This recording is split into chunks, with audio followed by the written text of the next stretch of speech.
Hi, everybody. I'm going to go ahead and get started. My name's Fabienne. People call me Fabs. Sometimes it's a little bit easier, and I'm so excited to be here with you guys today.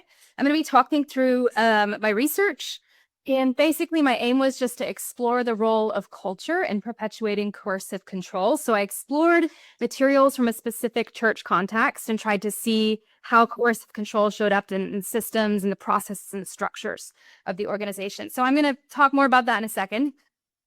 But I'm going to start off with just why I felt like this kind of research might be helpful in the first place. I think, at least where I am, I come from the southern part of the United States. And there's some limitations on the safeguards we have around spiritual abuse in terms of what we consider spiritual abuse in those safeguards and who is at risk in those safeguards. So the what part, a lot of the existing safeguards with spiritual abuse focus on abuse that's perceived as worse, usually physical or sexual abuse. And there's a failure to kind of understand the role of coercive control in some of those safeguards. So my research viewed coercive control as a key mechanism in spiritual abuse. And I borrowed this definition of spiritual abuse that I think is super helpful from Lisa Oakley's work. And it says abuse characterized by a systematic pattern of coercive and controlling behavior with a religious rationale. I love that last part because a lot of the definitions you see of spiritual abuse, they talk about abuse or coercion that takes place in a spiritual context. And I think there's a difference between where it takes place and how it takes place in spiritual abuse. It's not just in a spiritual context. It's with a spiritual rationale. It's the spiritual values that are used to control in a spiritual context. Then the other kind of limitation in safeguards is who they focus on. Most of the existing safeguards focus on perceived vulnerable populations, which are actual vulnerable populations, children and older adults, but there's not really safeguards in place in my part of the world for folks, just regular attenders of a church. And I think in part that speaks to a failure to understand kind of the innate power differential that exists in spiritual roles. They're kind of infused and embedded with this spiritual dynamic. It's sort of like we would in a therapeutic context. We have to take proactive steps to prevent abuse of power. We give therapists safeguards not because we think they want to harm people, but because we're aware that those roles come with a lot of power, right? And we don't seem to treat spiritual roles the same way, even though they do come with a lot of power for folks. And the other reason I wanted to focus on this research was kind of to continue to expand coercive control research. So a lot of the research that exists focus on a really extreme cultic context, kind of the far more extreme settings. And I wanted to focus on a more mainstream movement to help develop a greater understanding of how coercive control and thought reform can exist in very common, very accepted in my part of the world forms of religious practice. And often the research that exists around coercive control and the literature speaks of it as if it's only acted intentionally. So a lot of the legal things that exist in place for coercive control presume that there's this person who has a strategic manipulative intent to exploit.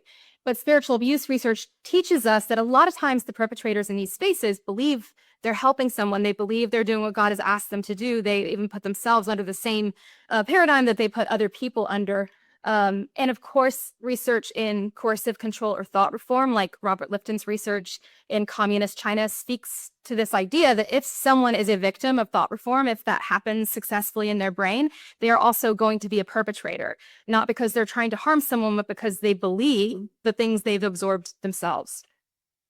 And a lot of the research emphasized the role of a specific perpetrator as central to the abuse. So in spiritual abuse literature, there's a lot of literature and focus on this kind of narcissistic, charismatic personality of the leader, which does happen a lot.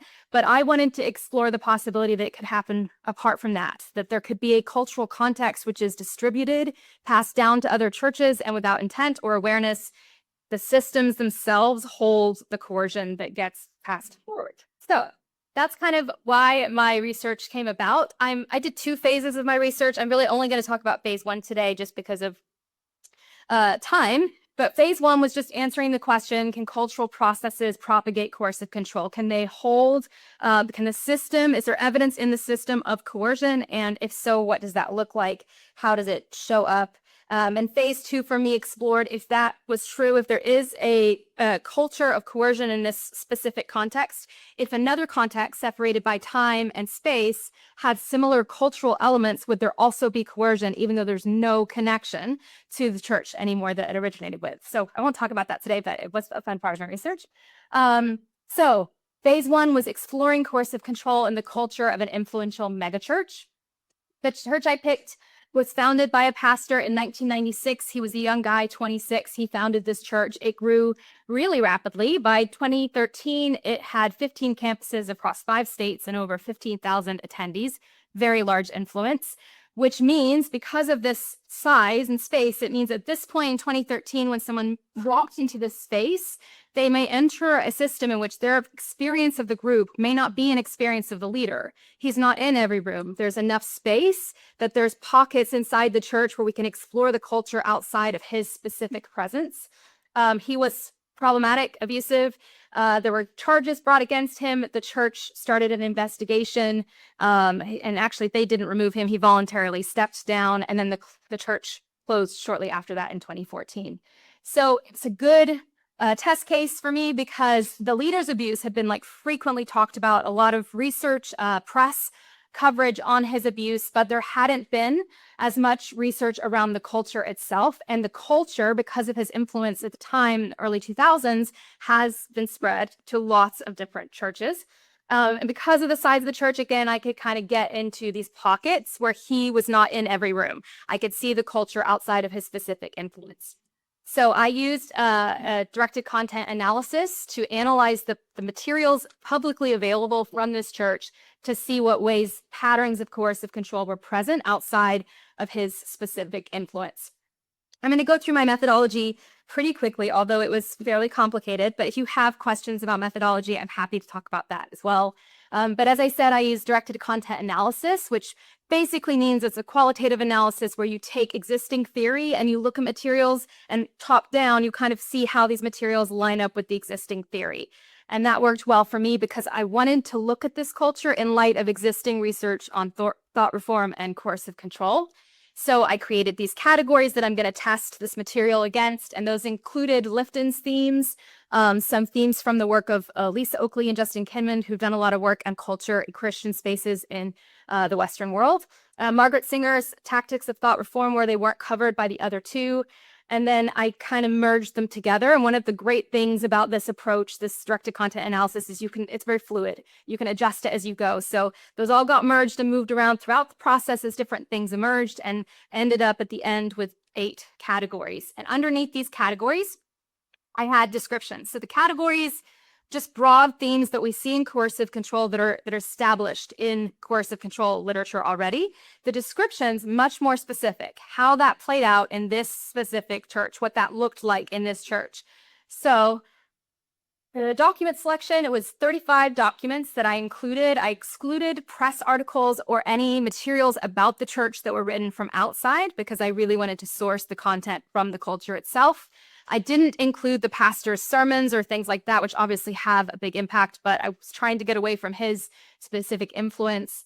And then I tried to get in my materials a good cross-section of different kinds of cultural elements. So when we think about culture, we tend to think about someone's vision statement or mission statement, but culture is a lot more nebulous. It's the processes by which we make meaning. So I tried to have materials from the culture that would capture that. I had 3 categories of documents that were what I call language related, which doesn't mean the language throughout the culture. That was not looking at discourse across the culture. It was looking at materials that were public-facing narratives. So stories that the church leadership was telling, whether that was annual reports, letters to the congregation, they were planned communications by the leadership. And then I had documents that represented the structures, leadership organization, bylaws, tax documents, things that gave you an insight into the hierarchy that actually existed on paper.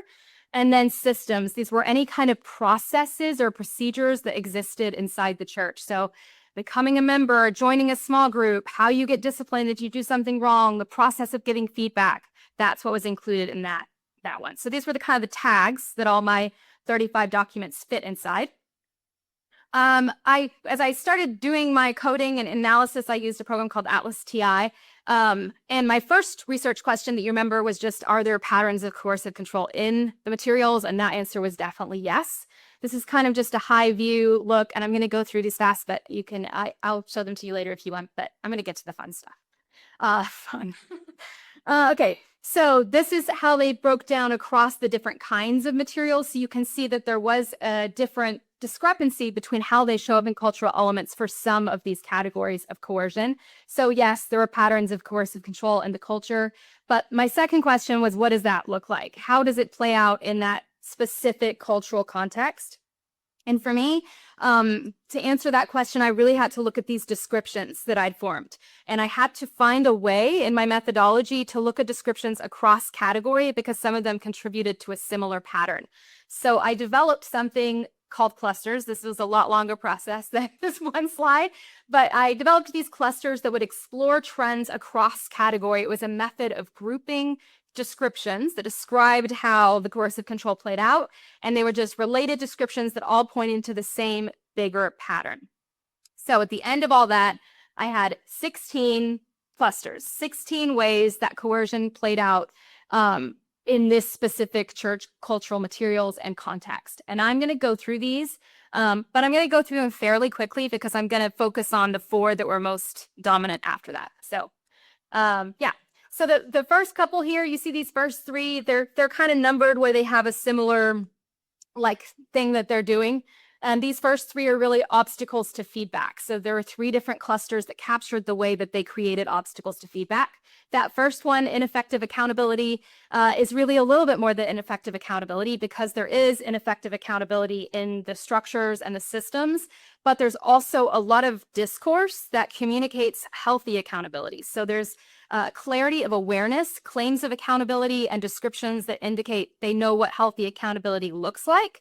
But then in their actual bylaws, the way that accountability actually works is totally ineffective. Constructing negative meaning around challenging leaders. I'm going to come back to that one because it was the most dominant theme in the culture. And then there were just process and logistical obstacles, how many forms you have to fill out to get to this person, that kind of thing. The second little group of clusters here are all talking about problematic dynamics around leaders. So there was dependence on leaders cultivated. There was a double standard for leaders, which I'm going to come back to because it was also one of the dominant themes, and also nature of leaders was a dominant pattern. I'll come back to it.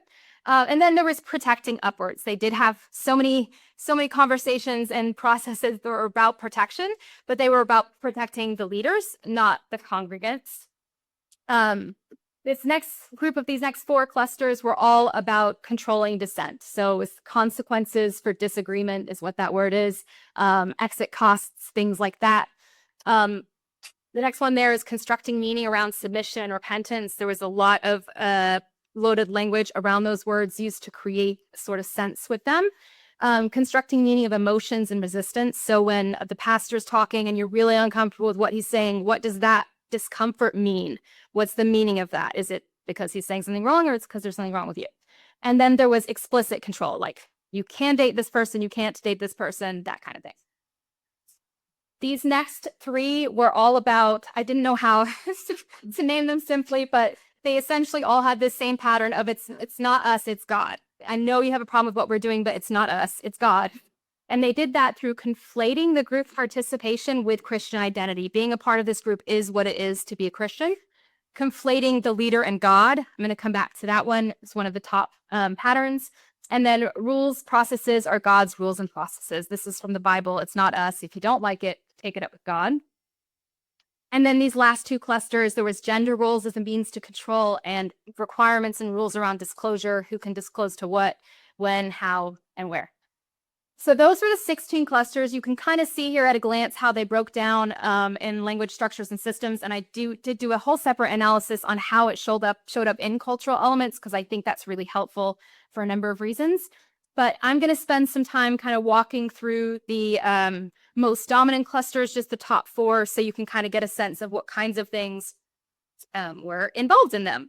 So constructing negative meaning around challenging leaders had 2 main features. Creating meaning around what disagreement and questions mean, right? And then creating negative meaning around people who disagree. So that first one, adding moral weight to criticism or questions in one of their legal documents, this bylaws. I'm sure nobody in the world ever read it except me, but it was many pages long. And even in that, when they were talking about people being critical of the church, they used this really weighted language: slander, accuse, maligning the elders. Even in their bylaws, it speaks that way. And of course, there's loaded language. You would expect to find this in a Christian context. I think words like unity and division. And I think with unity, that's one of those words that has a lot of value, has a lot of meaning for Christians in a Christian context. And so it's helpful, I think, to see the way it's used here. The issue is not with the word or the value, it's how it's leveraged to keep them from challenging leaders, right? That's the problem in a coercive system, not specifically that value, but the way it's attached to specific behaviors.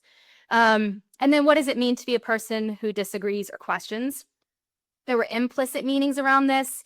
One document, someone's asking some questions and they're responded to an email, don't give way to fear and anxiety. And that implication is that your questions are that, right? That they are this fear and anxiety, and people who have faith don't do that.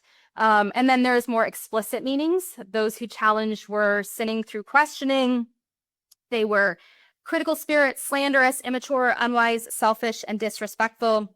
I think this second one here is super helpful because when you're in a high control system or thought reform cultural context, this sense of identity becomes really important. And this kind of served as like a negative referent identity process where you know that you're a person who doesn't have a critical spirit.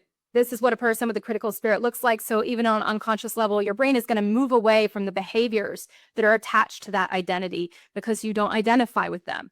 And so, yeah. The second most dominant cluster out of all the features in the culture was this one around nature of leaders, which has two elements: a sense of unique qualification and cultivation of awe, which, as I'm sure you've heard over and over again this week, is going to be found usually in a high control system. The second one, a little bit more surprising to me, was a sense of vulnerability and a cultivation of pity. So this sense of unique qualification and cultivation of awe, the elders, which is the name of their leaders, were described as the best of Jesus's men. They were trusted, uniquely qualified, above reproach, and they were the authority that God had established to lead the congregation. Another document said, God has been kind to provide us with very strong and gifted elders, right? It's the implication that God established these folks. This next one, this sense of vulnerability, there was a lot of discourse around the burden of being an elder, that it was a sacrifice and a service. And there was a lot of use of the word calling. And I was not surprised by the use of the word calling, but I had suspected it would be used more in this first context.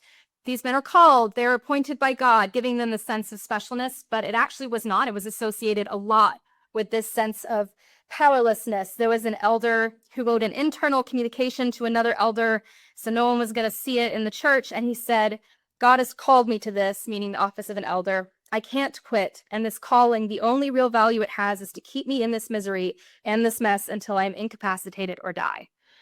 So this kind of discourse, especially because it was kind of evenly spread throughout the cultural elements, it was used in every context they were in, which I think kind of speaks to either it's a pattern of communication or it's a belief that they believe as well, because it's consistent in communication. This also played out in their grieved by necessary abusive choices they have to make when someone needs to be disciplined. They hate that they have to do that. They're burdened by this calling God has put upon them. Okay. Next, most dominant cluster was this double standards and inconsistent application, which was featured in rules around communication and spiritual narratives around the culture. So rules around communication, what information can or cannot be discussed. So congregants not allowed to talk about leaders. That's gossip. That's grounds for discipline. Elders free to disclose any information about congregants. No confidentiality in any context, even in counseling settings. Okay. What has to be reported? Members are required to report certain sins of their own or their peers to the elders. Elders are mandated explicitly to conceal that criticism. They wouldn't use the word conceal. They'd use the word protect. The elders, in order to preserve unity, in order to protect the church, we don't want to kind of ruin anyone's reputation. and what can be shared publicly. Because, as I said, the reputation of this church got quite large. The press was writing things about the church at the time it was still around, and congregants were explicitly prohibited from publicly sharing anything negative about the church. They didn't want it to be public in any way because that was dishonoring to the unity of the church, dishonoring to the name of Jesus.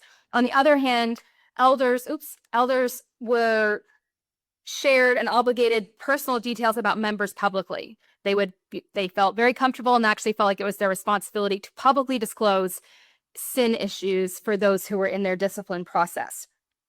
Spiritual narratives are also applied inconsistently across the culture, and this to me has been super helpful when I'm working with folks coming out of spaces like this. Of course, in a conservative Christian context, you're going to have this idea of sinful nature, that humans are sinful. And in a controlling context, that means don't trust your own perception. You can't trust your thoughts. You can't trust your emotions. You don't know what reality is because you're sinful. And sometimes when I'm working with someone, they really integrated that belief. It makes it really hard or challenging to heal or move forward in any of those kind of ways because they don't trust themselves, right? It was helpful to show them the different ways this was applied inconsistently. So you've got you over here who can't trust your perception because you're sinful. Then you've got this elder over here whose perception you're supposed to trust absolutely, even though they're also a human and sinful. And the inconsistent application of that theology reveals that it's not just a theology, it's a mechanism of control. Okay. So also the spiritual narratives of the culture inconsistently applied was what it means to hold people accountable. When members tried to hold elders accountable, they needed to forgive, they needed to have a more gracious heart. It was an indicator they were being legalistic. But when the elders were holding people accountable, obviously that was their responsibility. God had given them duty. It was shepherding of the folks. And then there were inconsistencies in tone and language. So in two different documents that were talking about the process of feedback. One was talking about how elders are going to help you with feedback, and the other was talking about how you're going to help elders with feedback. They were just very, very different. This one on the left is the one that is talking about how the elders are going to get involved in your life. So downward facing feedback. It's messy. We're a family though, and we do this because we're all doing it. God is doing it through us, and we're all going to be disciplined in that kind of way. This excerpt here is from just a regular document for their members about how they're going to give feedback to the elders. The language is so complicated that I can't even read it all out loud, but I'll read this one. This is one sentence that I'll read. You must agree to treat all communications in this process, written and verbal, including the memorandum of understanding, the written document outlining the parties' agreement reached through mediation, unless all parties agree to make their agreement legally binding, and all dealings with the church in regard to this dispute as settlement negotiations, which means they will be inadmissible in court and cannot be used as or for the purpose of obtaining legal discovery. It's unbelievable how different these tones are, right? This next one is the last of the clusters I'm going to walk through. The fourth most dominant in the culture is conflating the leader with God. And this one to me was another one that I hadn't really anticipated. Obviously, in a high control space, you're going to have leaders are speaking for God. But I was familiar with this church enough to know that it's not a context in which if a leader says, God is speaking to me, that everyone's going to go with that. It's not, it's very mainstream church where people would not feel comfortable with that. So they accomplished that a different way, and that was by conflating the leader with God. And what I mean by that is in their documents, instead of talking about their leaders accomplishing something, they just kind of erased their leaders altogether from the narrative. It was God who did everything, and they used terms interchangeably, like leader and God. Sometimes they would use a term about themselves, sometimes a term about God. One example of that is Jesus was the senior pastor of their church, but they also had a senior pastor who was this leader I mentioned who was abusive. So they would sometimes, when they meant senior pastor, mean Jesus, and sometimes they would mean this other leader. It's just a little confusing on the brain, and over time wears down your cognitive critical thinking and conflates the two. In their annual reports, everything they go through and they talk about what's happened in the church, they don't talk about leaders doing anything. They talk about God. God did this. God did this in our church. We're so excited God did this. And I think if I was to show this to someone inside of this church context, they would say that's humility, right? That's you kind of deferring to God. The problem is you're also implying that God endorses every decision that's been made and that God is making the decisions when in reality, the leaders are the ones making the decisions. And again, that conflation kind of takes a toll on your brain. And one great example of this was in their membership document. This is a covenant you sign when you become a member of the church, a covenant, that's what they call their documents. So they were explaining their discipline process in that you are agreeing to be a part of if you become a member. And they described the discipline process as you are to submit to discipline by God through his Holy Spirit. So in that phrase, you've got God doing the discipline, and the mechanism with which he's doing it is through his Holy Spirit. In reality, the way this process works is a leader identifies a problem that you have, a leader determines what discipline will look like, and a leader enacts that discipline. But they just erase themselves entirely from the narrative, which I think serves to confuse folks in this space. And they do this as well. I mentioned it, but they do this as well with the concept of church. And it was funny in your presentation yesterday when you were talking about values and groups, you were referring to, I'm not able to remember this name of this thing you were referring to. Oh, the willingness to fight and die scale.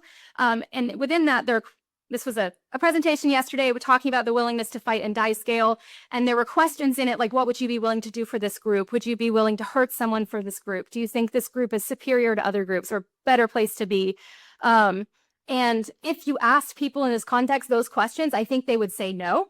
But if you ask them, what would you be willing to do for the church, for Jesus, for the name of Jesus, for Jesus's church, they would say, yeah, I would do those things for Jesus's church. And throughout their materials, they conflate those two things entirely. This 501c3 nonprofit organization that is their specific church is talked about interchangeably with the church, with God's church, with Jesus's name, those kinds of things. So that's very powerful sort of strategy there. Okay, so overall, a lot of different ways I looked at this data, like I said, how it compares in different cultural materials, the kind of processes it shows up in. And as I mentioned, there was an entire phase 2 trying to see the contagiousness of this culture and if the themes were still present today in other churches. But I'm just going to go through a couple of high-level kind of implications from this content. First, I been in a couple of sessions this week when folks have been talking about the difference between a belief, and especially in a conservative Christian context, there are obviously beliefs that are problematic. And the question has been, are they in and of themselves coercive? I think my research has a helpful distinguishing mark between a belief, a problematic belief, and a coercive control. So the first way that I think it spoke to it was, is there an attempt to control the response? Within this context, they were not just trying to communicate a belief, they were trying to control your response around that belief, and they were doing that through a variety of different mechanisms. And there's a big difference between person A saying, I have this belief, and person B saying, I don't like that belief, and person A saying, okay, and that being the end of that conversation, to a coercive context where that I don't like this belief is not allowed for a number of reasons and repressed on a psychological level, right? So I think there can be a helpful way to look at a culture and assess whether or not they're attempting to control a response. And then the other really helpful thing that was in my materials, because I looked at different cultural elements and how things appeared in different cultural elements, I was able to see the inconsistency or consistency of a cluster across culture.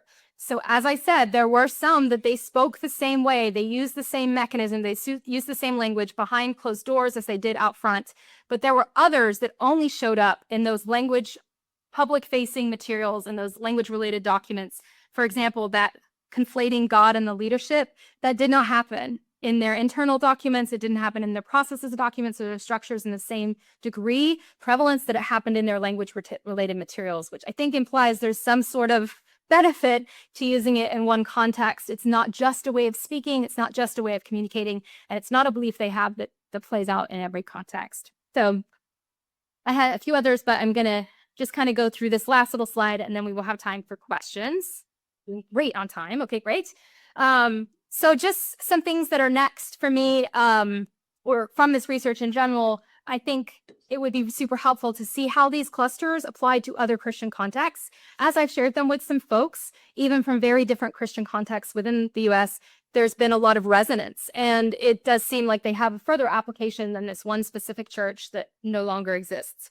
And I think overall, with more research, it could be helpful to develop an instrument that churches could use to assess their own culture. Again, because the presumption of this research is that it's possible for these things to be embedded in cultural context, and that someone could adopt that cultural context without awareness and reenact it and plant their own church, start their own organization, not realizing that they have embedded coercion in the practices that they have. Which I think also speaks to the second one, which is just proactive safeguards. Most of the safeguards that I've seen around spiritual abuse, coercive control in a spiritual context, they are preventative, like how do we help you not get in a bad space? Or their recovery, how do we help you recover? How do we help you heal? And for good reason, there's not a lot of safeguards or tools devoted to that inner space. And I think that's because, again, of this presumption that there's always this manipulative exploiter who's intentionally trying to coerce the culture. Wouldn't make sense to have a tool to help that person. They don't want it. But after this research and seeing in my phase 2 how much this research how much this culture has spread to other cultures in things like systems and processes they don't even realize, I do think there are spaces where they would want to be aware of what these things are, why they're coercive, and how to prevent them. I also think this could be helpful. You have organizations, you have businesses who identify an abusive leader or manipulative leader, they remove him or her or them, and then they keep the culture the exact same. They have no context or idea that those beliefs have been embedded now in practices and systems and ways of operating. So I think it'd be helpful in that context. And then, as I said, my methodology got really complicated and convoluted, but was exciting and fun. And I think the methodology itself could be used to analyze multiple cultures for psychological safety. And then including in that the broader culture, I'm obviously from the southern part of the United States and see a lot of similar themes in a lot of things around me. So yes, also embedded, not in a specific person's intent to harm. Well, maybe someone's, but not the person I'm talking to usually. But they've adopted these systems and these processes, these structures without awareness of how that's shaping and informing their brain, right? Questions?